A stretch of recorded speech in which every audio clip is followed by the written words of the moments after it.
बिस्मिल्लाहिर्रहमानिर्रहीम। अस्सलाम वालेकुम स्टूडेंट्स।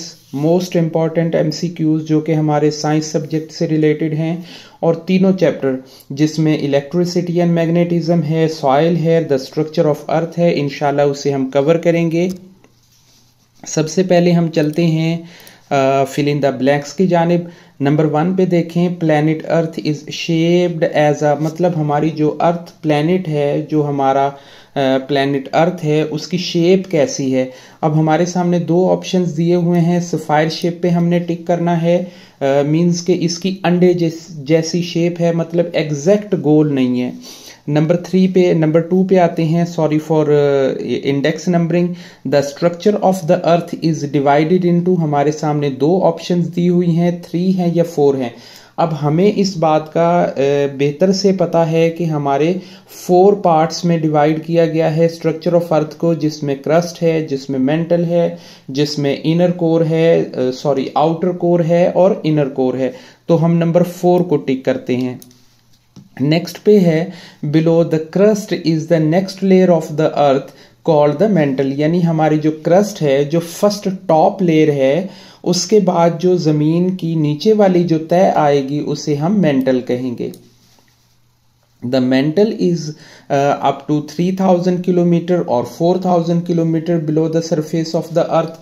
अब इसका मतलब ये हुआ कि ये जो हमारी मेंटल है, इसका जो मोटाई है या जो थिकनेस है, वो 3000 किलोमीटर बनती है या 4000 किलोमीटर बनती है। देखें, एज पर बुक्स हमने 3000 को टिक करना है, क्योंकि बुक के अंदर हमें 3000 किलोमीटर का इंडिकेट किया गया, और कुछ बुक्स के अंदर ये 2900 किलोमीटर का दिया हुआ है।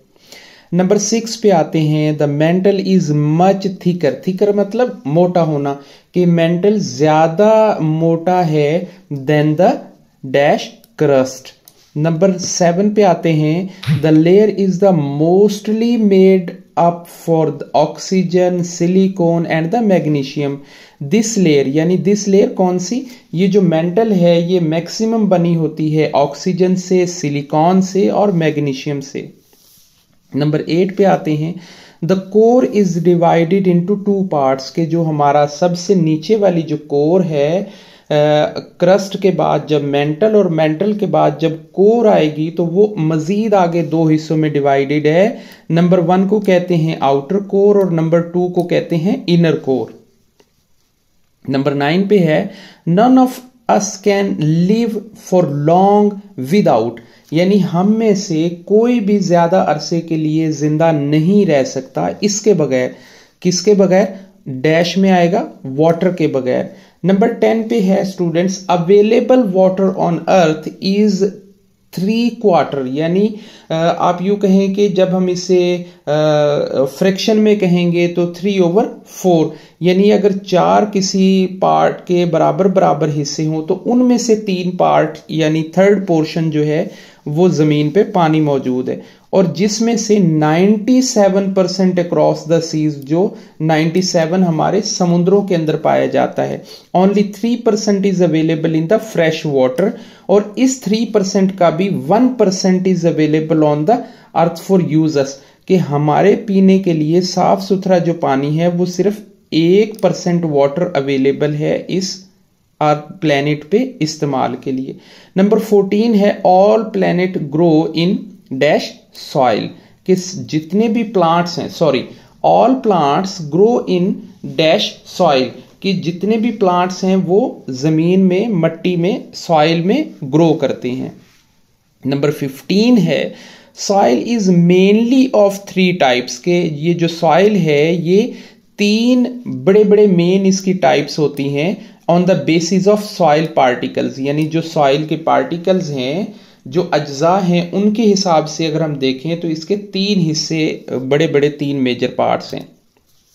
नंबर 15 पे स्टूडेंट आते हैं, तो electric circuit flow only when, कहाँ चला गया mouse, electric circuit flows only when a circuit is closed. जब ये क्लोज होगा, जब ये स्विच ऑन होगा तो ही इसका जो फ्लो है वो चलेगा। अब थोड़ा गौर करना है कि यहाँ पे फ्लो और नॉट फ्लो का वर्ड भी कंफ्यूजिंग हो सकता है एग्जामिनेशन स्टेटमेंट में, तो हमने बड़ा आराम से तहम्मुल से इसे पढ़ना है कि हमने इसे क्लोज को टिक करना है, ओपन को टिक करना है।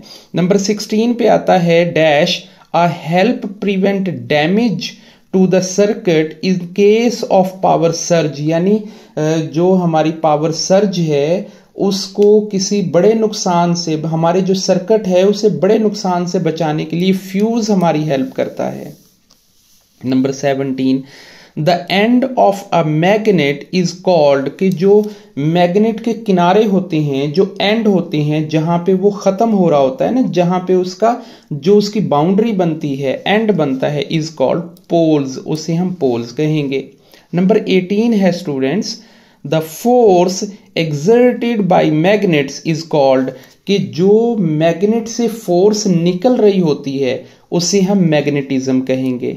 मैग्नेटिज्म के स्टूडेंट्स स्पेलिंग भी आपने अच्छे से याद करने हैं, लिखना और स्पेलिंग मिस्टेक्स भी इस पे भी ध्यान करना है।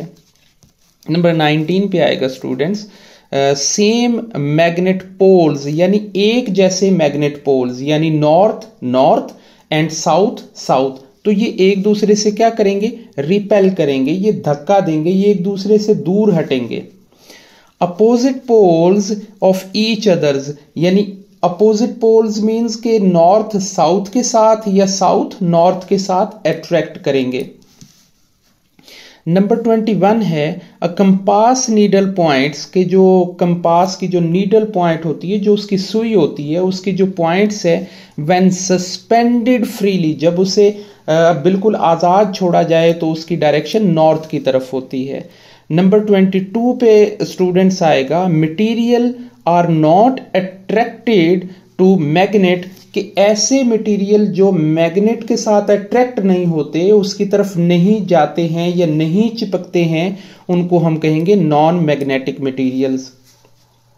23 पे स्टूडेंट्स है अ close circuit allows for the dash continuous electricity, कि ये लगातार बिजली के चलते रहने के लिए हमें क्लोज सर्किट की जरूरत होती है, सो हमारी आएगी electricity.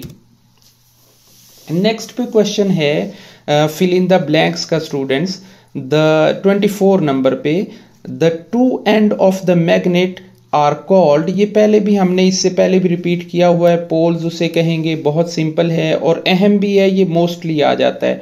We can plug the things into the magnet, plug मतलब होता है किसी चीज को उठा लेना, हम मुख्तलिफ चीजों को मैग्नेट के जरिए उठा सकते हैं, जैसे हम स्क्रू को, हम नीडल को, हम किसी और मुख्तलिफ चीजों को जो मैग्नेट से अट्रैक्ट हो रही होती हैं उनको हम प्लग कर सकते हैं, उठा सकते हैं। 26 पे आता है a metal screw is an example of magnetic material. अब इस डैश में हमें मैग्नेटिक मटेरियल आएगा, क्योंकि वही जो पहले वाली ऑप्शन है कि हम मुख्तलिफ चीज़ों को मैग्नेट के ज़रिए प्लग कर सकते हैं, तो जो स्क्रूज होते हैं, जो मेटल की चीज़ें होती हैं, उन्हें हम मैग्नेटिक मटेरियल के ज़रिए उठा सकते हैं। An electric circuit allows continuous flow of electricity. Electrical circuit flows only when an electric circuit is closed. जब वो बंद होगा तभी फ्लो होगा, अदरवाइज उसका फ्लो नहीं होगा। The north pole of one magnet will, यानी एक मैग्नेट का जो नॉर्थ पोल होता है, the north pole of the another magnet, कि दूसरे किसी मैग्नेट के नॉर्थ पोल के साथ वो रिपेल करेगा, वो धक्का देगा, वो उसे दूर करेगा। फिर से अगेन हम गौर से हम पढ़ें, अगर यहां पे स्टेटमेंट आ जाती है the north pole of an magnet one magnet will, यहां पे अगर साउथ पोल आ जाए तो इसका मतलब ये अट्रैक्ट करेगा, लेकिन अगर हमारा नॉर्थ और नॉर्थ आ जाए तो वो रिपेल करेगा, अगर साउथ और साउथ आ जाए तो अगेन वो रिपेल करेगा। नंबर 30 पे आएगा dash volcanoes are temporarily inactive but not extinct, ये डॉर्मेंट होगा। नंबर 31 पे आएगा is a molten rock found under the earth, के जमीन के नीचे जो पिघली हुई जो रॉक्स होंगी, मैग्मा, इस फिल इन द ब्लैंक्स में मैग्मा आएगा। नेक्स्ट हम चलते हैं स्टूडेंट्स, हमारे आएंगे true and false questions.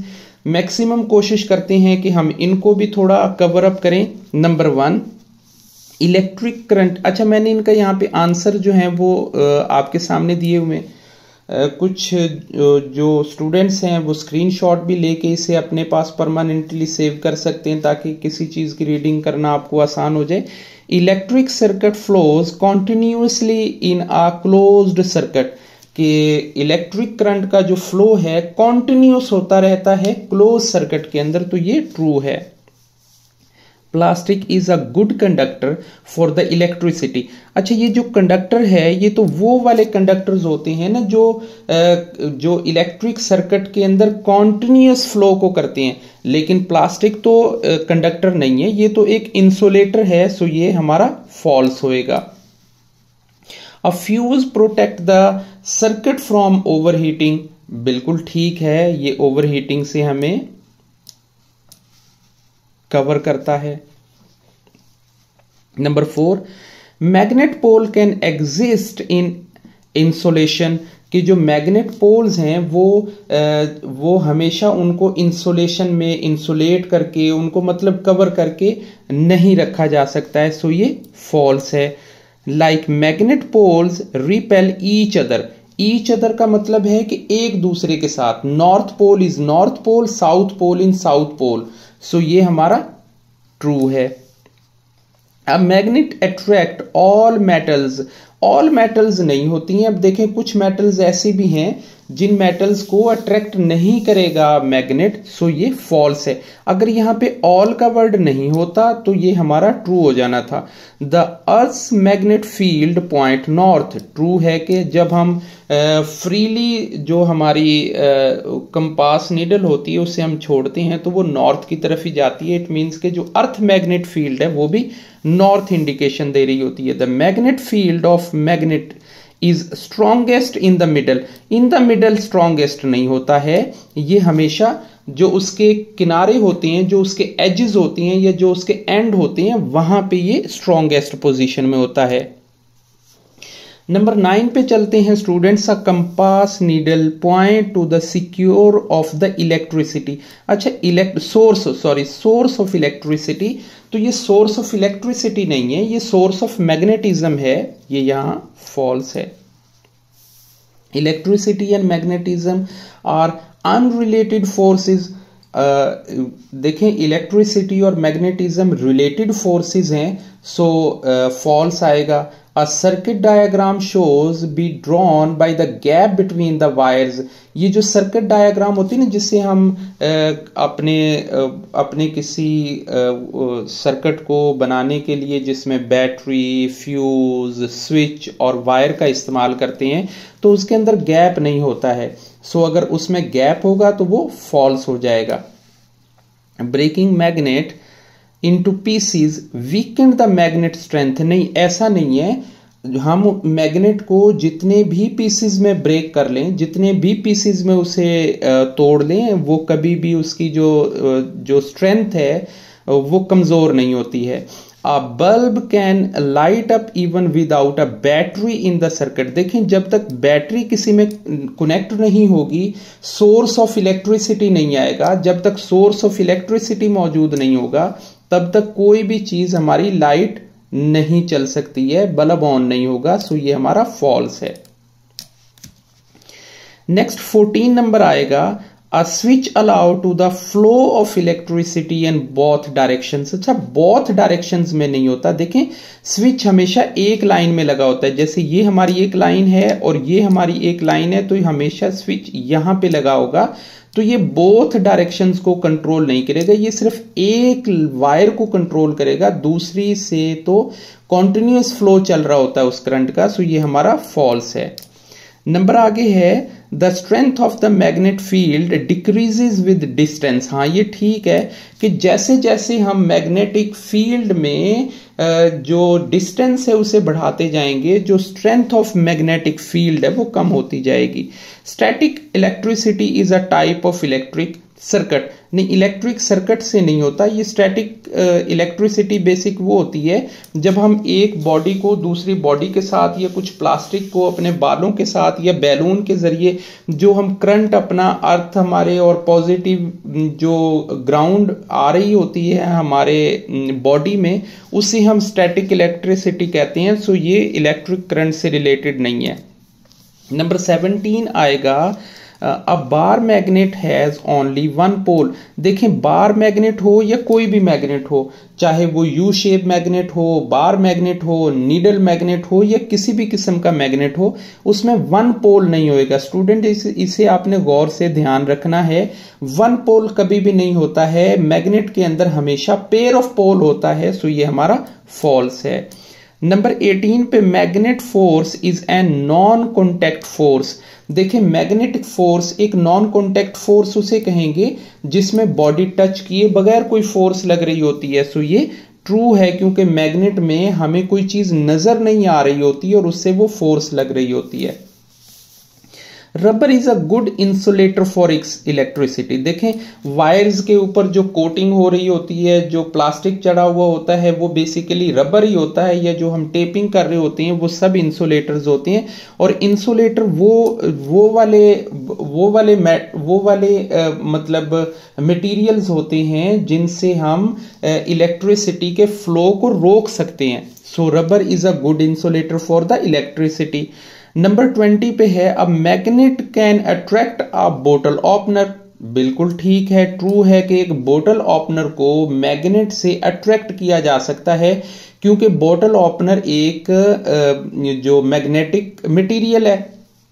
Number 21 पे आते हैं a close circuit is necessary for a light bulb to work. Okay ठीक है कि एक जो क्लोज सर्किट होता है ये जरूरी है कि हम किसी बल्ब को जब हम काम के लिए उसे एक्टिव करने के लिए लाइट अप करते हैं, लाइट ऑन करते हैं, तो उसका क्लोज सर्किट होना जरूरी है। All magnet are temporary in nature. अच्छा ऑल मैग्नेट्स जरूरी नहीं है कि वो टेम्परेरी होंगे, कुछ परमानेंट भी होंगे। सो चूंकि ऑल मैग्नेट्स की कोटेशन यहां पे हमारे सामने आई तो ये हमारा फॉल्स हो जाएगा। Next a magnet compass only work when it used in a day light. नहीं, डार्कनेस में भी चलेगा, रात को भी चलेगा, क्योंकि जो मैग्नेटिक फील्ड है, जो मैग्नेटिक कंपास है वो तो 24 आवर्स के लिए एक्टिव होगा, क्योंकि जो मैग्नेटिक फोर्सेस हैं वो तो हर वक्त एक्टिव रहती हैं। Same charges repel to each other. अच्छा सेम चार्जेस का मतलब ये हो गया north pole to north pole and south pole to south pole. So ये हमारा ट्रू है, रिपेल करते हैं, धक्का देते हैं। In a magnet magnetism is a strongest at its end. Okay end पे ये बिल्कुल ठीक होता है, जैसा आपने इससे पहले वाली भी एक फिल इन द ब्लैंक में हमने पढ़ा था कि वो सेंटर का लिखा हुआ था, तो सेंटर में ये स्ट्रॉन्गेस्ट नहीं होता है बल्कि ये स्ट्रॉन्गेस्ट होता है एंड्स पॉइंट पे जाके। Insulator allow electricity to pass through them. False, क्योंकि इंसुलेटर्स जो हैं वो अलाउ ही नहीं करते इलेक्ट्रिसिटी को पास होने के लिए, वो तो इलेक्ट्रिसिटी को रोकते हैं। सो जो कंडक्टर्स होते हैं वो अलाउ करते हैं किसी भी इलेक्ट्रिसिटी को पास होने के लिए। Wood, plastic and rubber are insulators. True, 27 number हमारा ट्रू है। नेक्स्ट हम चलते हैं स्टूडेंट्स, ये भी हमारे जो ट्रू और फॉल्स की एक स्टेट है कि हमने ये चेक करना है कि ये हमारे गलत हैं या सही है। The crust of the earth is made of a magma. False है, ये जो हमारी क्रस्ट है ये मैग्मा से नहीं बनी होती है। Earthquake are small magnitude occur once a day. Once a day यानी एक दिन में कुछ छोटे मोटे मैग्नीट्यूड पे अर्थक्वेक नहीं आ रहे होते, ये 100 ऑफ टाइम्स आ रहे होते हैं पर डे के हिसाब से। सो ये हमारा फॉल्स है।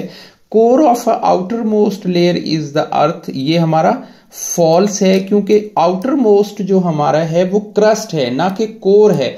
देखिए तवज्जो से पढ़ना है और पढ़ने के बाद सोच लेना है, क्योंकि ये हमारा हमेशा ये वो नंबर होंगे जो फ्री में हमें मिल रहे होते हैं। हमने इन चीज़ों को बहुत मर्तबा पढ़ा होता है, जस्ट एक कंफ्यूजिंग सिचुएशन पे आए होते हैं कि ये ठीक है ये गलत है, हमने उस बात को गौर से देखना है। अब कोर जो है वो बेसिकली हमारा आउटर मोस्ट पार्ट नहीं है अर्थ का, ये हमारा इनर पार्ट है, ये बल्कि जो क्रस्ट अगर हमारा यहां पे आ जाता है, crust is the outer most layer of the अर्थ, ये हमारा ट्रू होगा। Magnetic field is the created by the inner core, ये हमारा ट्रू है। अच्छा, crust is founded in liquid forms, crust जो है जिसके ऊपर हम बैठे हैं, हम खड़े हैं, हम रनिंग करते हैं, अब देखें ये लिक्विड फॉर्म में तो नहीं होता है, ये तो सॉलिड स्टेट फॉर्म में होता है, सो ये यहां पे फॉल्स आएगा। The outer core is a liquid state, outer core कौन सी है? आउटर कोर हमारी वो वाली कोर है जो सबसे नीचे, जो हमारी कोर दो हिस्सों में डिवाइड होगी, इनर कोर और आउटर कोर। अब जो आउटर कोर है वो हमारा लिक्विड स्टेट में होता है और जो इनर कोर है वो हमारी सॉलिड स्टेट में होता है, सो ये हमारा ट्रू है। इंशाल्लाह नेक्स्ट वीडियो में जो शॉर्ट क्वेश्चंस हैं और जो लॉन्ग क्वेश्चंस हैं उनके साथ मिलेंगे, तब तक के लिए अल्लाह हाफिज।